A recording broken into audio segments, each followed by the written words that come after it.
あ、ウルちゃんエロいこと考えてるでしょ。どういうこだってそれ見ろじゃないのそれ。と？見るだよ。私を見ろってことじゃないの？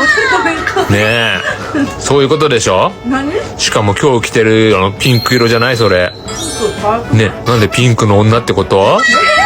やばいじゃんそれ。これ柔らかくては雲。何なんたら今柔らかくて気持ちいいって言ったの？すごいじゃんそれ。